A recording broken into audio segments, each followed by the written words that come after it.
Tasavvur qiling, qarsiz yashayapsiz, oyligingiz ortib boryapti va siz moliyaviy xotirjamlikdan bahramand bo'lyapsiz. Bularning barchasiga atigi bir necha yil ichida erishmoqdasiz. Yo'q, bu uchun siz lotereya yutib olishingiz shart emas. Sizga katta biznes ochish ham shart emas. Moliyaviy erkinlikka olib boruvchi boshqa yo'l bor va bugun biz aynan shu yo'lni ko'rib chiqamiz. Salom do'stlar, YouTube kanalimizga xush kelibsiz. Agar siz bu yerda yangi bo'lsangiz va moliyaviy hayotingizni o'zgartirishga tayyor bo'lsangiz, obuna bo'lish tugmasini bosing. Siz to'g'ri joydasiz. Bugun biz juda kuchli va amaliy bir kitobni tahlil qilamiz. Dave Ramsey. Bu kitob ilk bor 2003-yilda chop etilgan va keyinchalik bir necha bor yangilangan. Bu shunchaki moliyaviy maslahatlar to'plami emas. Bu har bir oddiy odam uchun ishlaydigan, bosqichma-bosqich bajariladigan aniq rejadir. Ramsey tajribali radio boshlovchi va moliyaviy murabbiy. U hech narsani bezab gapirmaydi. Uning qattiqqo'l ammo haqiqiy yondashuvi millionlab odamlarga moliyaviy nazoratni o'z qo'liga olishga yordam bergan. Agar siz qarz bosimi ostida yashayotgan bo'lsangiz, pul masalasida doimiy xavotirdasiz yoki moliyaviy erkinlik sari sodda yo'lni izlayotgan bo'lsangiz, bu kitob aynan siz uchun boshlang'ich nuqta. 2025-yil kabi inflyatsiya yuqori, iste'mol qarzlari ko'paygan va iqtisodiy beqarorlik hukmron bo'lgan davrda Dave Ramseyning aniq lo'nda yondashuvi ayniqsa muhim ahamiyat kasb etadi. Endi esa bu kitobning asosiy tamoyillari, yodda qoladigan saboqlari va sizga moliyaviy kelajagingizni nazorat qilishga yordam beradigan amaliy qadamlarni ko'rib chiqamiz. Kitob yuragida turgan asosiy xabar moliyaviy erkinlik. Bu intizomli reja asosida harakat qilgan har bir inson uchun erishiladigan haqiqatdir. Dave Ramsey taklif qilgan baby step, ya'ni bolalarcha oddiy qadamlardan iborat tizim, sizga qarzdan qutulish, jamg'arma qilish va barqaror boylik yaratishda yo'l ko'rsatadi. Keling, harakatga keltiruvchi asosiy tushunchalarni ko'rib chiqamiz. Bu g'oyalar sizning moliyaviy hayotingizni butunlay o'zgartirish uchun poydevor bo'ladi. Birinchi g'oya: baby step, moliyaviy ozodlik sari 7 bosqichli yo'l. Dave Ramsey erkinlik sari yo'lni quyidagi 7 bosqichga ajratgan. $1000 miqdorida favqulodda holatlar jamg'armasini to'plang. Barcha qarzlarni eng kichigidan boshlab to'lang. 2-3 oyga yetadigan darajadagi zaxira jamg'arma yarating. Daromadingizning 15% qismini nafaqaga investitsiya qiling. Farzandlaringiz ta'limi uchun jamg'aring. Uy ipotekasini oldindan to'lang. Boylik yarating va saxovatli bo'ling. Bu yondashuv moliyaviy hayotdagi chalkashliklarni bartaraf etadi. Siz hammasini birdaniga qilishga urinmaysiz, balki bir vaqtning o'zida bitta aniq maqsadga e'tibor qaratasiz. Bu strukturali yondashuv sizni charchatmaydi. Har bir kichik yutuqdan so'ng ishonchni oshiradi va keyingi bosqichga ilgarilashga motivatsiya beradi. Bu jarayonni zinapoya chiqishga o'xshatish mumkin. Tepadagi pog'onaga sakrash emas, balki birma-bir puxta ko'tarilish. Ramsey o'z kitobida Sarah va Jon ismli er-xotinning haqiqiy hikoyasini keltiradi. Ular kredit kartalari va avtomobil qarzlari bo'yicha $50,000 dan oshiq qarzga botgan edi. Ular kredit kartalarini kesib tashladilar, qimmat mashinalarini sotdilar va baby step tizimiga to'liq amal qilishga qaror qildilar. Atigi 2 yil ichida ular butun qarzlarini to'lab bo'lishdi. Ularning hikoyasi bizga quyidagi ko'rsatadi. Barqaror o'zgarish kichik g'alabalardan va birinchi qadamni qo'yishga bo'lgan jur'atdan boshlanadi. Ikkinchi g'oya: qarzni qor to'pi kabi yo'q qilish usuli. Ramsey sizni raqamlar emas, psixologik yondashuv orqali qarzdan chiqaradi. Siz qarzlarni eng kichigidan eng kattasigacha tartiblab yozasiz. So'ng har bir qo'shimcha daromadingizni eng kichik qarzni yopishga sarflaysiz. Qolgan qarzlar uchun esa faqatgina minimal to'lovni davom ettirasiz. Bir qarz tugagach, uning to'lovini keyingi eng kichik qarzga yo'naltirasiz. Bu tizim qor to'pi kabi pastdan quvvat olib, tepkiga aylana boshlaydi. Bu yondashuv shunchaki matematik hisob emas, bu ruhiy motivatsiyaga asoslanadi. Misol: Lisa ismli yolg'iz ona $30,000 5 turli qarzga ega edi. U eng kichik qarzi $500 tibbiy to'lovni avvaliga yopdi. Shu g'alaba unga ishonch bag'ishladi va u asta-sekin barcha qarzlardan hosil bo'ldi. Atigi 18 oy ichida u ipoteka kreditidan tashqari barcha qarzlarini to'lab bo'lgan edi. Uchinchi g'oya: boshqalar kabi yashama. Ramsey o'z o'quvchilarini quyidagicha tarbiyalaydi.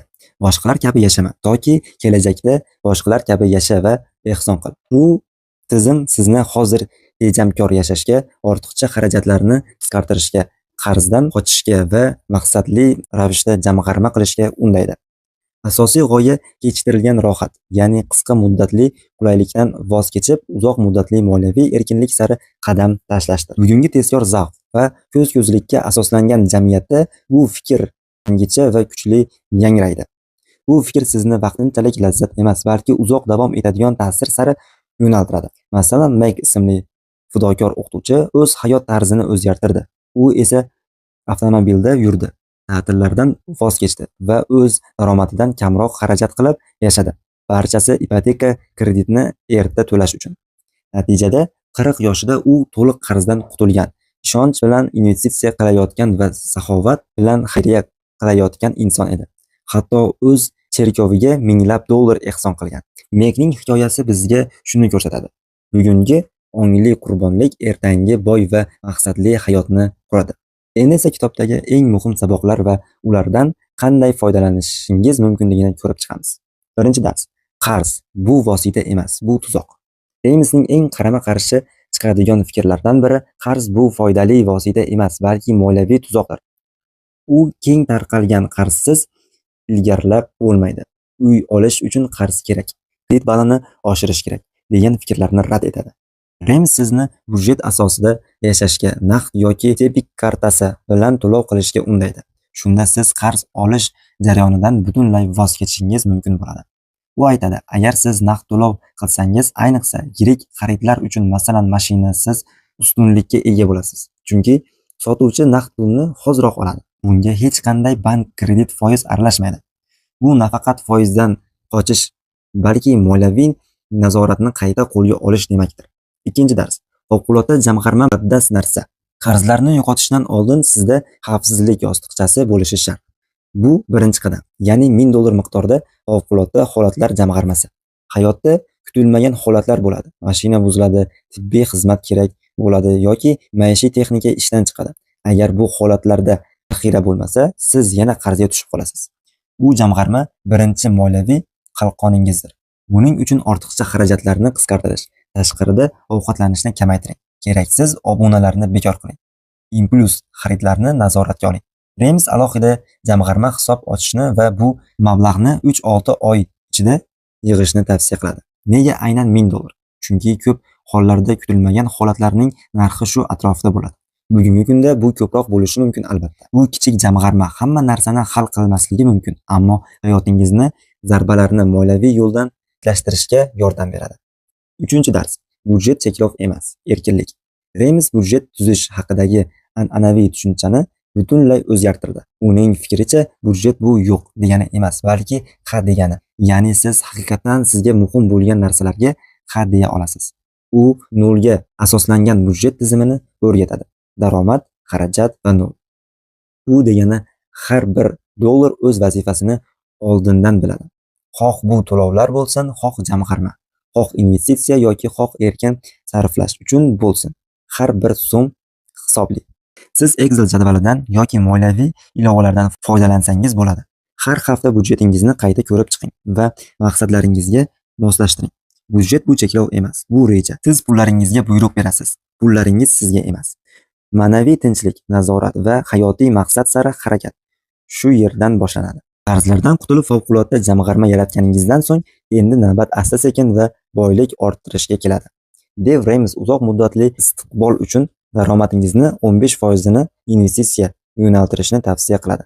Muhimi mukammallik emas, uzluksiz, hatto siz oyiga atiga $50 bilan boshlasangiz ham bo'ladi. Muhim narsa boshlash va daromad oshgan sari miqdorini ko'paytirish. Nega sabr muhim? Chunki vaqt eng katta ishni o'zi qiladi. Rames buni oddiy misol bilan tushuntiradi. 25 yoshdan boshlab oyiga atiga $1000 investitsiya qilsangiz, yillik 10% daromad bilan bu mablag' 65 yoshga kelib $1 million dan oshishi mumkin. Natija: boylik bir kechada paydo bo'lmaydi. Bu intizom, vaqt va murakkab foiz kuchi bilan quriladi. Ertaroq boshlang, doimiy bo'ling va sabr mevasini kuting. 5-dars. Saxovat moliyaviy dunyoqarashingizni o'zgartiradi. Oxirgi step boylik orttirish va saxiylik qilish. Rames ishonadi. Xayriya qilish, yaqinlarga yordam berish insonda quvonch va maqsad uyg'otadi.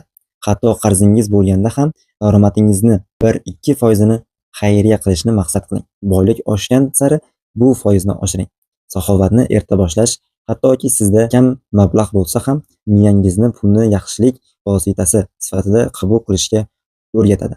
Uni stress emas, imkoniyat sifatida ko'rasiz. Endi asosiy saboqlarni haqiqiy hayotdagi voqealar bilan jonlantiramiz. Chunki bu nazariya emas, bu har kuni Remsning radio eshittirishida sodir bo'layotgan haqiqatdir.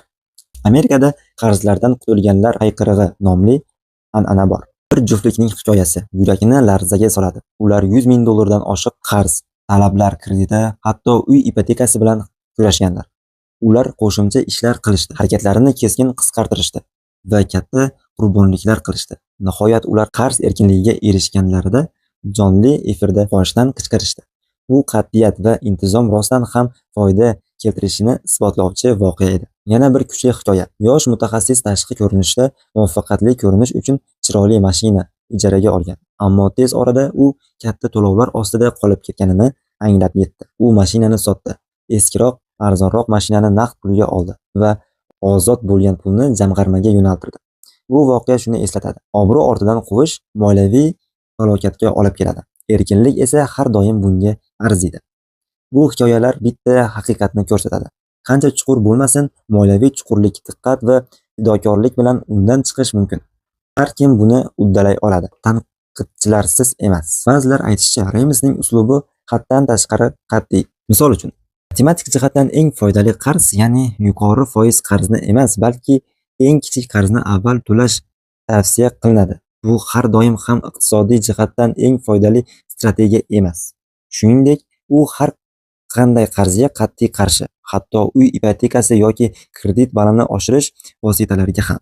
Ya'ni bir tanqid uning rejalari ko'pincha barqaror daromadga ega odamlar uchun mos.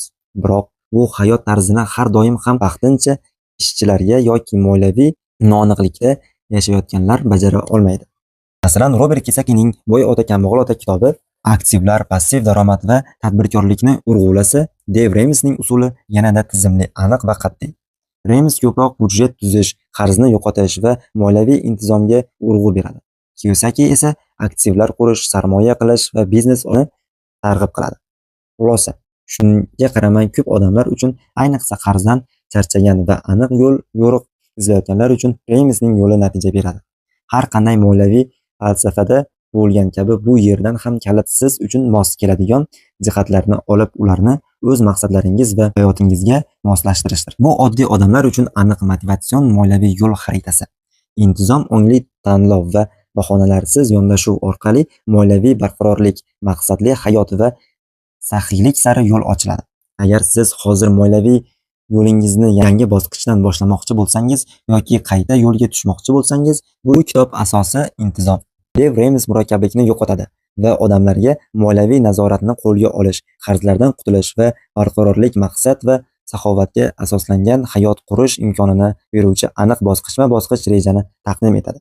Kelgusi 30 kun uchun 0 asosli budjet tuzing.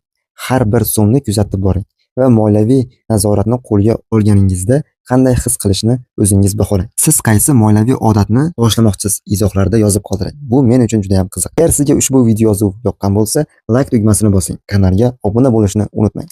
Kitobni o'zingiz o'qing va moliyaviy chuqurlik sari chuqurroq sho'ng'ing. Tomosha qilganingiz uchun tashakkur.